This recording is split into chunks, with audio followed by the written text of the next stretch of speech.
Mr. Krabs may be a beloved cartoon character, but his obsession with money actually shows us something way worse than just being greedy. He's teaching kids that being a total jerk is okay if you're rich. His constant pursuit of wealth screws over everyone around him, he pays his workers dirt, and he literally poisons customers for profit. Before we start, make sure you're subscribed. Mr. Krabs has a creepy relationship with money that's honestly disturbing when you think about it. The first time we see him in Help Wanted, he's literally sniffing cash at the ordering window like he's completely addicted to it. Most normal people handle money to buy stuff they need, but Mr. Krabs acts like money is the only thing that matters to him. This money-sniffing scene shows us that this guy has serious problems. While his restaurant is falling apart and customers are waiting around, he's too busy obsessing over his cash to actually run his business. This scene shows us that money is his main source of happiness.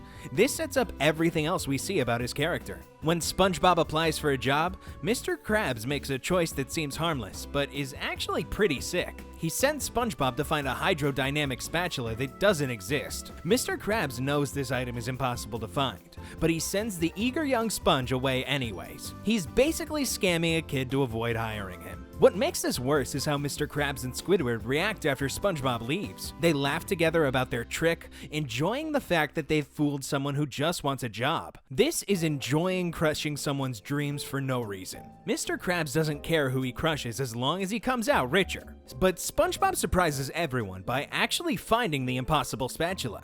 This shocks Mr. Krabs and Squidward.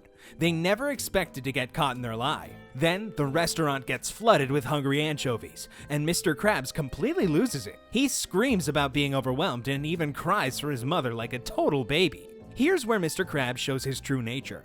Once SpongeBob saves the day and makes him money, his attitude completely changes.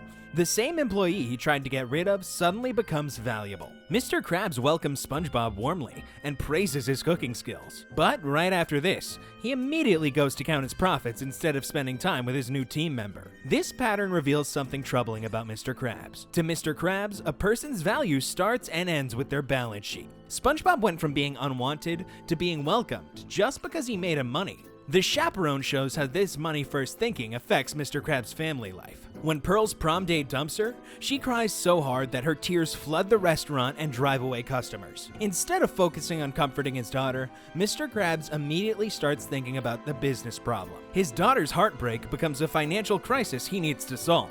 Mr. Krabs' handling of Pearl's situation shows us how he really thinks. He doesn't ask what would make Pearl happy. He doesn't try to understand her feelings. Instead, he just picks whatever's easiest for him. First himself, then Squidward, then random customers, then SpongeBob. He's basically shopping around for the cheapest babysitter, not caring about what Pearl actually needs as his own daughter. The way Mr. Krabs tricks SpongeBob into taking Pearl to prom is pretty sneaky. He makes it sound like some big honor.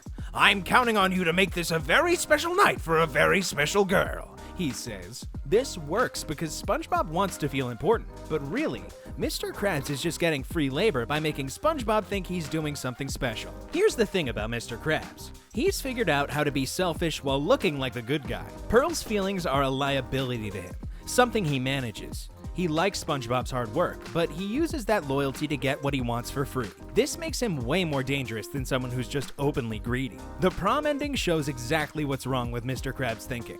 When Pearl and SpongeBob come back after getting kicked out of the dance, does he ask if they're okay? Nope, he shows up with a rake, yelling about protecting his precious little flower, which is actually just a plant in his yard, not his daughter. This scene is actually pretty messed up. Mr. Krabs cares more about a flower than his daughter's feelings after a terrible night. His brain automatically jumps to protecting his stuff, while completely ignoring his kid's emotional needs. The fake SpongeBob thing makes it even worse. Mr. Krabs spends time giving nice advice to what he thinks is his employee, but when the real SpongeBob shows up, does he feel weird about talking to a dummy? Not at all. He just immediately puts the real one to work. He doesn't really care about connecting with people. He just wants to get things done. Mr. Krabs' way of talking gives away to his real thoughts. He calls SpongeBob boy and lad, keeping him at a distance even when being friendly. He talks about counting booty and calls customers lubbers, like everything's just treasure waiting to be grabbed. His words show someone who sees every person as a potential business deal. Mr. Krabs has mastered the art of making selfishness look like kindness. SpongeBob works harder because he thinks his boss actually likes him. Pearl goes along with bad solutions because she thinks her dad cares about her happiness. They're not totally wrong. Mr. Krabs does care, but even his kindness is transactional. It's never just kindness. Mr. Krabs has built a whole system where his greed wins almost every time. He can be loving and smart when he needs to be, but the smarter he is, the more dangerous he becomes, because he knows how to make decency profitable. This makes him worse than obvious villains, because he tricks people into thinking he's on their side. What's really messed up is how Mr. Krabs doesn't even look like a villain. He's not some mustache-twirling bad guy. He's the friendly boss who calls you boy and acts like he's doing you favors. But every single choice he makes puts his money first, even when it screws over the people who trust him the most. This is basically how real manipulators work. The worst people aren't the ones who are obviously jerks to you. They're the ones who make you feel good about yourself while they're screwing you over. Mr. Krabs has gotten really good at this trick, and that's what makes him such a perfect example of how greedy people actually act in real life. Before we continue this video, don't forget to subscribe. Now, let's get back to Mr. Krabs. What happens when someone gets so obsessed with money that they'll do anything to get it? Mr. Krabs shows us that greed is a psychological addiction that escalates, making people more dangerous and desperate with every scheme they try. What starts as simple money grabbing transforms into full-blown psychological warfare against everyone around him. The whole thing starts in environments like Goo Lagoon, where everyone's competing to prove they're better than everyone else. Picture those beach scenes where people are flexing muscles, lifting weights, and doing crazy stunts just to get attention. If you can't keep up, you get laughed at or ignored completely. This kind of competitive atmosphere is where greed really takes off, because money becomes the easiest way to prove you're winning. When everyone around you is fighting for status, cash becomes the clearest scoreboard. You can't argue with dollar signs. Either you have money or you don't, and everyone can see which category you fall into. In this world where people will do almost anything for approval, Mr. Krabs just happens to measure his worth in dollars instead of applause. But by one Krabs trash, Mr. Krabs has taken this competition way further than normal people would. He's literally digging through garbage can looking for stuff he can sell, which should be a huge red flag about his priorities. The garage sale scene shows how his greed has evolved from simple money wanting into strategic manipulation. He's creating elaborate backstories, looking customers in the eye and telling them completely made up stories about fancy previous owners. This isn't random lying. Mr. Krabs has developed a system.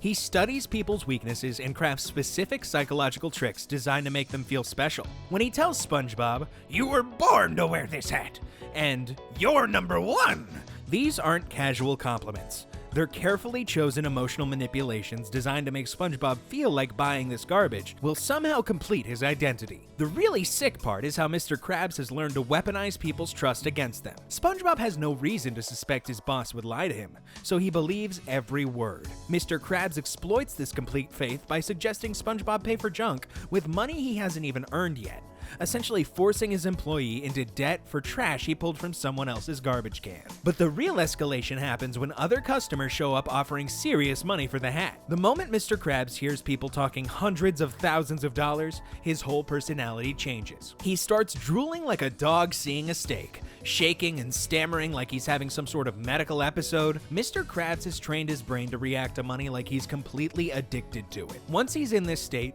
Mr. Krabs starts planning increasingly desperate schemes. He can't just offer to buy back the hat fairly. That would cut into his profits. Instead, he creates an entire fake ghost story complete with props, character voices, and a fictional backstory about Smitty Werben Jaegerman Jensen. This is a staged emotional ambush designed to terrorize his employee into handing over valuable stuff. Think about what's really happening here. Mr. Krabs is hanging outside SpongeBob's window with fishing lines and fake ghost drawings, basically terrorizing someone who trusts him completely. He's willing to traumatize his employee, make him think he's in genuine spiritual danger, just to avoid paying fair value for something he wants. It's a con disguised as a ghost story. When his elaborate plan backfires and SpongeBob actually finds a real grave with the exact name, any normal person would take this as a sign to give up. The universe has basically told him no in the clearest possible way. But Mr. Krabs sees a minor obstacle between him and his money. The fact that he has to rob an actual grave doesn't slow him down at all. Sacred boundaries, right and wrong, and basic human dignity all becomes meaningless when money is involved. The cemetery scene is where his greed reaches its most delusional peak. Mr. Krabs has to sneak through a graveyard at night, stepping over other people's grief and loss to rob a specific grave. There's even a moment where he encounters Squidward placing flowers on a grave marked, "Here lies Squidward's hopes and dreams," and Mr. Krabs just calls him a baby and moves on. He can't even recognize genuine emotion anymore. Everything gets filtered through his obsession with money. When he finally starts digging up Smitty's grave,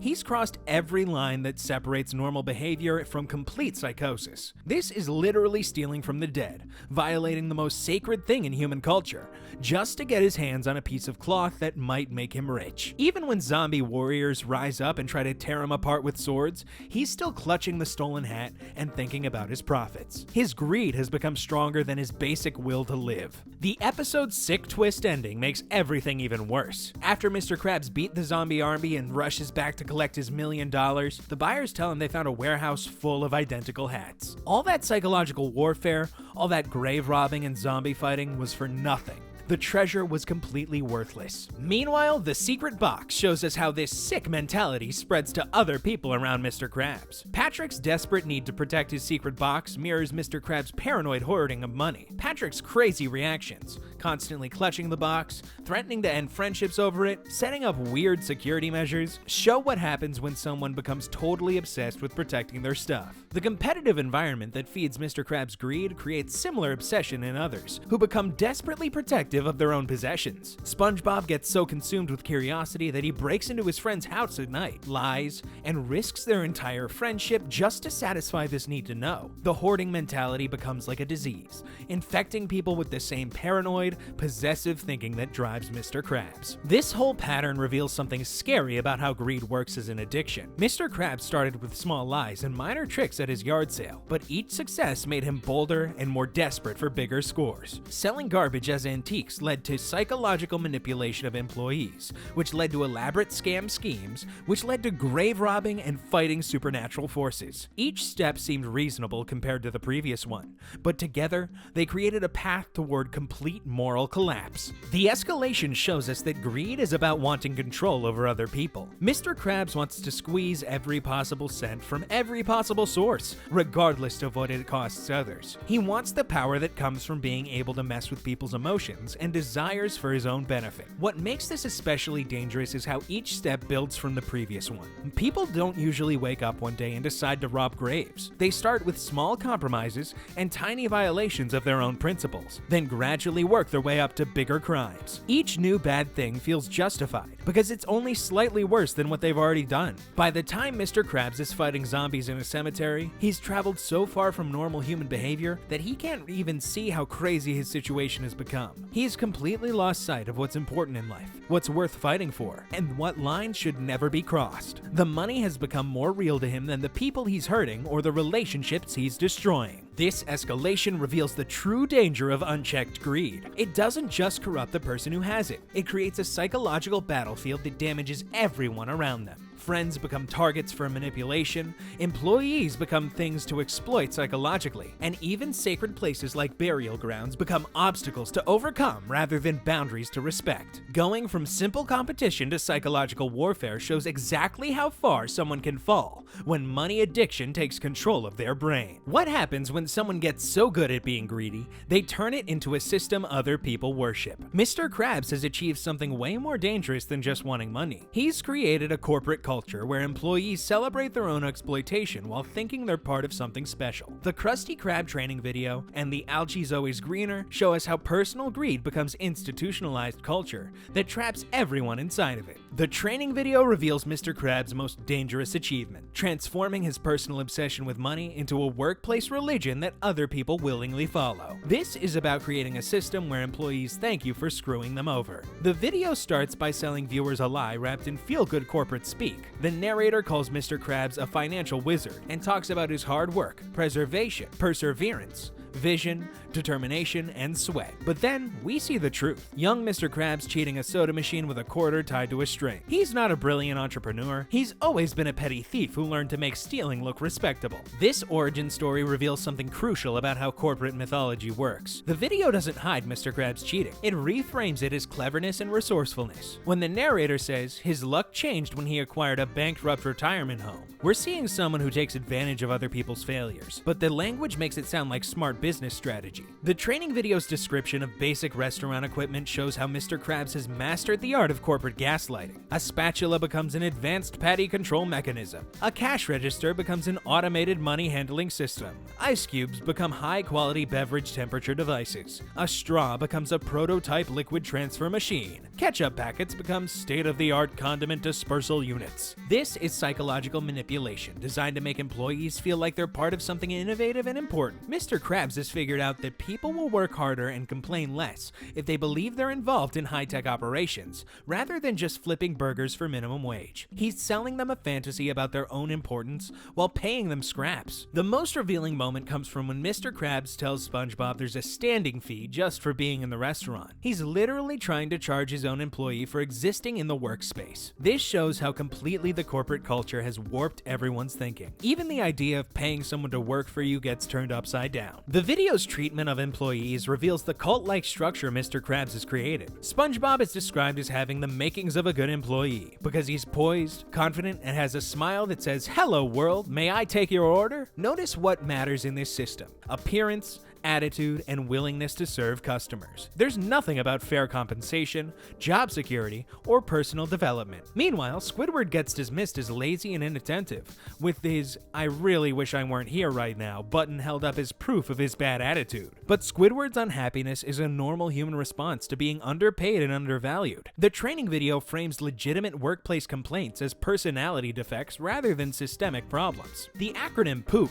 People Order Our Patties, show how Mr. Krabs has learned to make exploitation sound cute and memorable. He's taken the obvious fact that customers want food and turned it into a corporate motto that employees are supposed to find inspiring. The video treats this basic concept like profound business wisdom, showing how corporate culture inflates simple ideas to make leadership seem smarter than it is. The personal hygiene section reveals how the system demands perfection while providing no support to achieve it. SpongeBob scrubs his hands so hard they become invisible, cuts off facial hair with scissors, and carefully maintains a single hair under his hat. This is about creating impossible standards that keep employees constantly anxious about their performance. The emergency drill shows how Mr. Krabs has turned protecting profits into heroic duty. When Plankton tries to steal a Krabby Patty, SpongeBob just runs around screaming instead of actually helping. But the narrator celebrates this as excellent crisis management because the patty gets saved. The system cares more about protecting property than training people to handle real emergencies. The video builds up to revealing the secret formula, with religious language about sacred and dark secrets,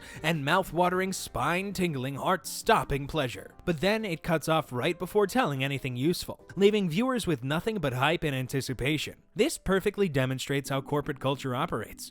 Lots of big promises, but no actual substance or benefit for workers. The Algae's Always Greener takes this corporate nightmare and shows what happens when someone actually tries to live at the center of the system Mr. Krabs has created. Plankton uses his life-switching machine to become the Krusty Krab owner, thinking he'll finally have the easy life he's always envied. Instead, he discovers that Mr. Krabs has created a prison where even the warden is trapped. When Plankton wakes up as Mr. Plankton, his first reaction is pure joy. He sees the nameplate, the wealth, the successful restaurant, and thinks he's won the lottery. But the problem starts immediately when SpongeBob comes in begging for his weekly performance review. This reveals something disturbing about the workplace culture. Employees have been conditioned to be so desperate for attention and validation that they'll plead to be criticized. When Plankton finally gives SpongeBob mild feedback about using too much sauce, SpongeBob has a complete psychological breakdown. His eyes shrink, his nose droops, his mouth shrinks, and he starts stuttering uncontrollably. This is someone who's been mentally conditioned to see any negative feedback as a personal disaster. Plankton tries to fix things by promoting SpongeBob to co-cashier, which immediately creates conflict when Squidward gets angry about sharing his position. These workplace dynamics show how the system pits employees against each other instead of encouraging cooperation. SpongeBob and Squidward aren't allies. They're rivals fighting for scraps of approval from their boss, which keeps them focused on competing with each other instead of questioning why they're both underpaid and overworked. Pearl's entrance reveals another dimension of the system's dysfunction. She asks for an advance on her allowance, and when Plankton gives her $1 thinking he's being generous, she starts crying so hard her tears flood the restaurant. Even family relationships have been corrupted by the culture of financial stinginess that the business demands. The customer complaints show the impossible standards the system creates.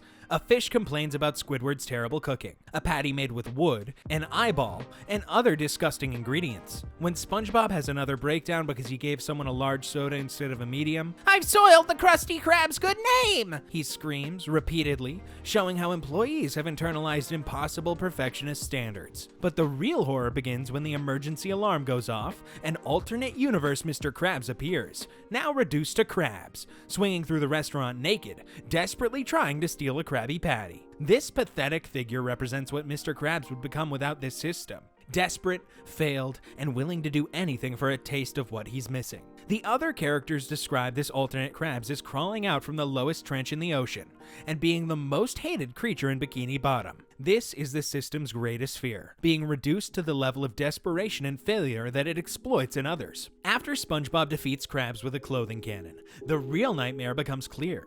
Krabs promises to return tomorrow, and the next day, repeating this threat endlessly. Plankton realizes he'll have to deal with this same break-in attempt every single day for the rest of his life. The victory screech that everyone does shows the system trains people to celebrate small wins while ignoring the bigger picture of constant threat and exhaustion. Krabs' final threat, repeated endlessly as he walks away and continues over the phone, drives Plankton to his breaking point. The constant repetition of "and the next day" reveals the relentless nature of life at the center of this system. The same problems, the same threats, the same stress, over and over forever. This is when Plankton finally understands what Mr. Krabs has really created. It's not just wealth, it's a prison of corporate culture where everyone is trapped, including the person at the top. The money doesn't buy freedom or happiness, it just creates new problems and responsibilities while maintaining a system that damages everyone inside of it. The episode's climax comes when Plankton screams, "It's not worth it! It's just not worth it!"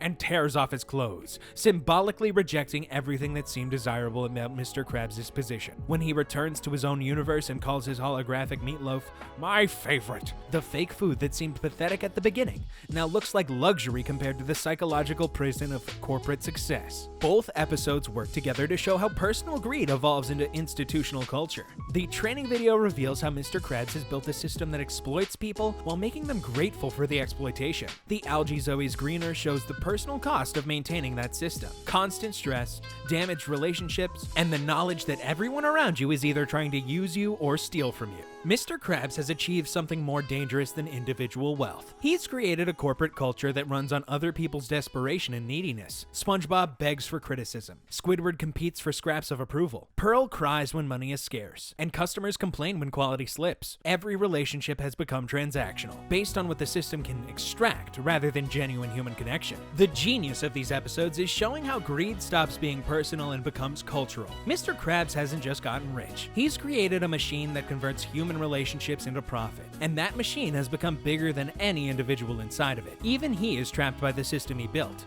unable to escape the constant demands and threats that his success has created. The fact that even Plankton, Mr. Krabs' most dedicated enemy, can't survive living inside this system shows just how toxic it's become. When the person who envies you most can't stand to live your life, you've created something that goes beyond personal failure into institutional horror. Mr. Krabs has turned greed into a religion, and everyone who works for him has become a believer in their own exploitation. If you're enjoying the video, then don't forget to subscribe. What happens when someone's greed finally gets exposed in front of everyone? Most people would feel shame, try to make amends, or at least pause to reflect on what went wrong. But Mr. Krabs reveals something disturbing about how deeply financial obsession can corrupt thinking. Instead of learning moral lessons from disasters, he immediately starts calculating how to profit from the wreckage he just created. It isn't stubbornness or denial. Mr. Krabs has developed developed a form of greed that's become immune to consequence, treating every failure as valuable market research for his next scheme. Each time his methods blow up spectacularly, he sees strategic intelligence that makes him more effective next time. In Greasy Buffoons, we watch this adaptation process in real time. After nearly poisoning an entire town with restaurant grease and getting both the Krusty Krab and Chum Bucket shut down by health inspectors, Mr. Krabs' response reveals how his mind has been rewired by financial obsession. When SpongeBob tries to report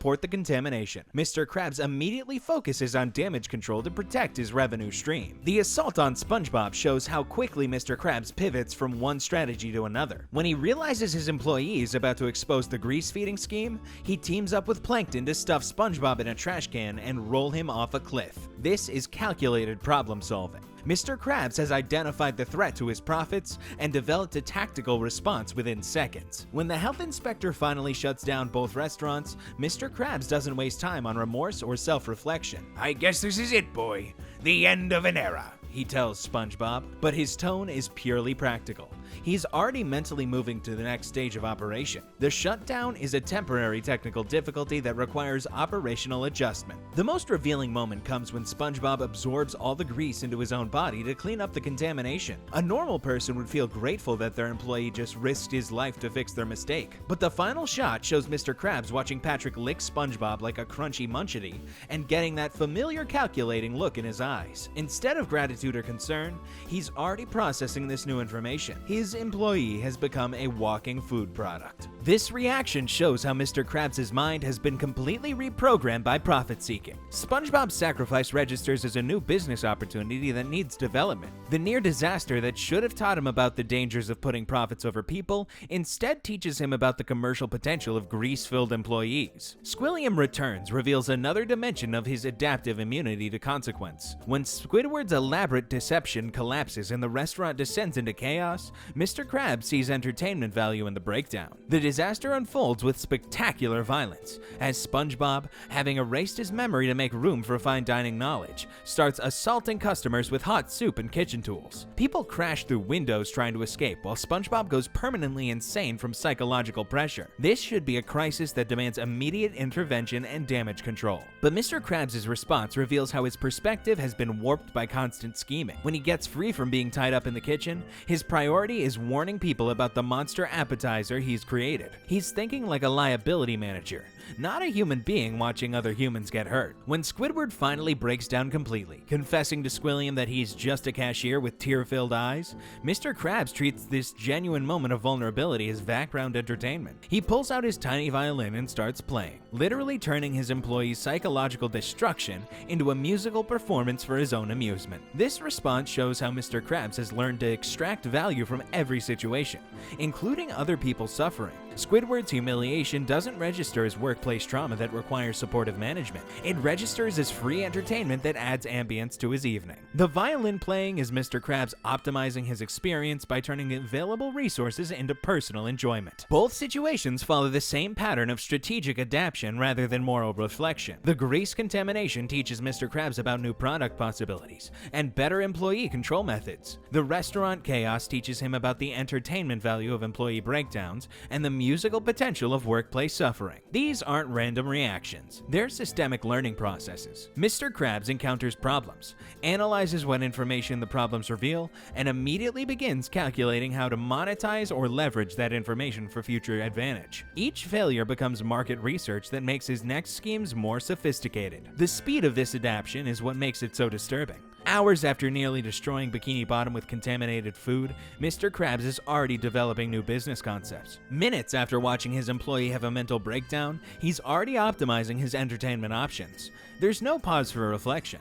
No period of considering whether his methods might be fundamentally wrong. This immediate pivot reveals how greed has rewired his basic cognitive processes. Normal human responses like guilt, empathy, or moral concern have been replaced by constant profit calculation algorithms. Every input gets automatically processed through a "how can this make me money" filter, regardless of how traumatic or dangerous the input might be. The community's response enables this adaptive immunity by providing inconsistent consequences. The health inspector shuts down restaurants temporarily, but doesn't pursue criminal charges for deliberately poisoning customers. No one calls police when SpongeBob starts assaulting people with kitchen tools. The message Mr. Krabs receives is that temporary setbacks are acceptable costs of doing business, as long as you maintain plausible deniability. These weak consequences teach Mr. Krabs exactly the wrong lessons. Instead of learning that his methods are too dangerous to continue, he learns how much damage he can cause before facing serious intervention. The people around Mr. Krabs also contribute to this immunity through their continued participation. SpongeBob working despite being assaulted while trying to report food contamination. Squidward returns to work despite having his mental health destroyed for the restaurant's benefit. Customers come back to eat at establishments that just served contaminated food or witnessed violent breakdowns. This pattern shows Mr. Krabs that he can push people much farther than normal boundaries would suggest. Their continued loyalty despite obvious mistreatment teaches him that his exploitation methods are sustainable long term. Each person who stays after being harmed becomes proof that his cost-benefit calculations are correct. Mr. Krabs has also learned to weaponize people's virtues against them in increasingly sophisticated ways. SpongeBob's willingness to sacrifice himself becomes a new product development opportunity. Squidward's desire for dignity becomes a source of entertainment rather than something deserving respect. Every positive human quality becomes a lever he can use to extract additional value. This represents an evolved form of manipulation that turns people's best instincts into vulnerabilities. Mr. Krabs has figured out how to make loyalty, dedication, and hope work against the people who possess these qualities. It's not enough to exploit their labor. He's learned to exploit their character traits as well. Both episodes end with Mr. Krabs in essentially the same operational position he started in, but armed with new strategic intelligence. The crises haven't taught him to be more ethical. They've taught him to be more effective. Each disaster becomes a training exercise that improves his manipulation techniques and expands his understandings of how much damage people will tolerate. This reveals the most dangerous aspect of advanced greed. It evolves into a learning system that becomes more sophisticated with each failure. Rather than serving as warnings to change course, consequences become education for more refined exploitation methods. The immune system actively converts them into tactical advantages. Mr. Krabs has achieved something more disturbing than simple selfishness. He's developed a form of greed that feeds on its own failures, growing stronger and more adapted with each exposure to consequence. Every time the system should break down from its own toxicity, it instead learns how to become more resilient and more effective at avoiding detection while causing harm. What happens when someone's greed becomes so deep that it changes how they see everything around them? Mr. Krabs shows us that long-term financial obsession doesn't just affect behavior, it actually rewires the brain, creating permanent cognitive damage that makes it impossible to recognize real value, genuine relationships, or basic reality. Over time, this mental corruption becomes his entire identity, turning him into someone who literally cannot perceive the world except through dollar signs. The most disturbing thing about watching Mr. Krabs across multiple episodes is seeing how his greed has progressively damaged his ability to process information normally. What started as wanting more money has evolved into a complete inability to see anything that doesn't fit his profit-seeking algorithms. His brain has been so thoroughly reprogrammed that he can no longer distinguish between people and products, between relationships and transactions, or between reality and hallucination. The Krusty Sponge reveals the full extent of this cognitive corruption. When a food critic praises SpongeBob's cooking, saying that sponge behind the grill is no square when it comes to cooking, a normal person would celebrate having a talented employee. But Mr. Krabs' brain doesn't process employee appreciation anymore. It automatically converts every input into monetization opportunity. Within hours, he transformed his entire restaurant into the Krusty Sponge, creating SpongeBob-themed napkins, straws, coasters, bibs, ice cubes, and condiment bottles. Mr. Krabs can no longer see SpongeBob as a person with feelings, rights, or autonomy. His path has been so completely restructured around profit-seeking that SpongeBob registers purely as exploitable brand asset. He doesn't ask permission to use SpongeBob's image, doesn't share profits from the merchandise, and doesn't recognize that forcing SpongeBob to drive tourist trains instead of cooking is causing genuine distress. The most telling moment comes from when Mr. Krabs starts showing signs of complete psychological breakdown. When Squidward asks if he's taking things too far, Mr. Krabs responds by calling Squidward SpongeBob and saying he'll be in his SpongeBob office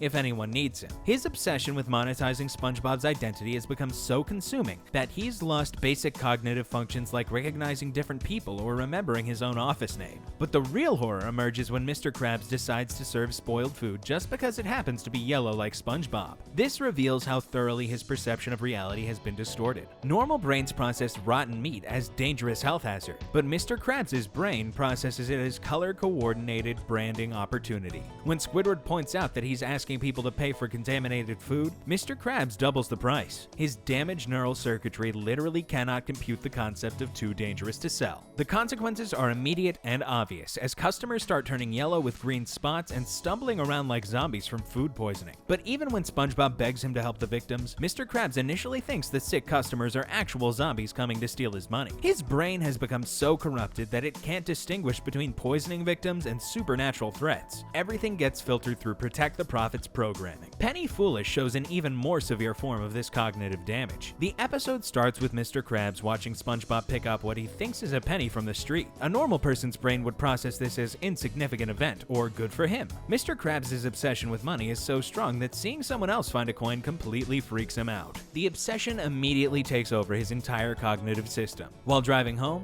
he starts hallucinating pennies everywhere. In his radio dial, his steering wheel, even the moon. This is a literal brain malfunction where his visual processing centers have been so damaged by greed that they're generating false sensory data. He's seeing copper coins that don't exist because his neural networks can no longer distinguish between reality and profit-seeking fantasies. Over the following days, Mr. Krabs' brain drives him to increasingly irrational behavior. He builds an entire movie theater just to charge SpongeBob 1 penny admission, stages a fake charity called Pennies for the Penniless, and finally breaks into SpongeBob's house at night with a metal detector. The resources he wastes probably exceed several dollars, but his corrupted cognitive processes can't perform basic cost-benefit analysis anymore. They can only execute acquire-specific coin programming, regardless of economic logic. The most revealing moment comes when SpongeBob shows him that the object was never a penny at all, just a piece of old chewing gum for his collection. A normal brain would feel embarrassed about the mistake and move on. But Mr. Krabs' mind is so warped that he literally cannot process evidence that contradicts his profit-seeking delusions. The episode ends with him digging holes around SpongeBob's house,